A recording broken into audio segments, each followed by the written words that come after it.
তো ভাই এই নাটকের হিরো, তো আপনার কেমন লাগছে কাজ করতে? আমার খুব ভালো লাগছে কাজ করে। আর সিলেট শহর খুব সুন্দর, সিলেটের মানুষজনও খুব সুন্দর এবং তাদের আচার ব্যবহার খুব ভালো। আমি এখানে কাজ করে খুব এনজয় করছি। এই পর্যন্ত নাটক কতটা করছেন আপনি? আমি আমি ১০০-র উপরে নাটকে কাজ করা হয়েছে। 100-র উপরে নাটক করছেন। তা আমাদের বাসায় দেখে, অনেকে দেখে, সবসময় দেখা হয়।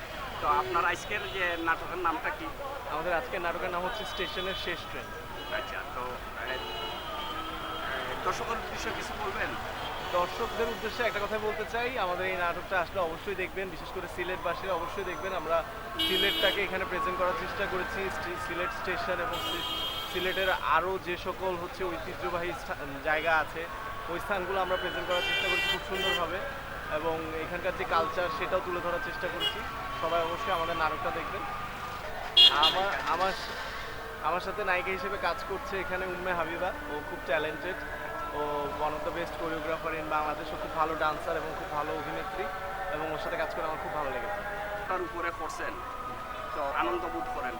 অবশ্যই আমি কাজ করতে খুব এনজয় করি, এই জন্যই আমি কাজটা করি। অভিনয়টা ভালোবাসি বলেই অভিনয়টা করে যাচ্ছি।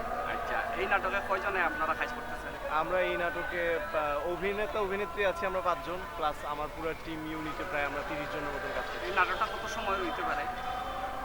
এটা এটা ৪৫ মিনিটের মতন নাটক হবে।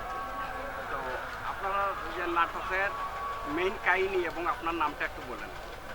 আমার নাম শেহজাদ ওমর। নাটকে আমার ক্যারেক্টারের নাম হচ্ছে আবির। আর মেইন কাহিনী বলতে গেলে হচ্ছে আমি ঢাকা থেকে সিলেট ঘুরতে আসি। ঘুরতে এসে আমার একটা মেয়ের সাথে পরিচয় হয় এবং তার সাথে আমার একটা ভালো বন্ধুত্ব হয়ে যায়। বন্ধুত্বটা আস্তে আস্তে কীভাবে একটা প্রণয়ের জায়গায় পৌঁছে যায় সেটাই হচ্ছে আমরা দেখানোর চেষ্টা করছি গল্পের মাধ্যমে। ধন্যবাদ আপনার।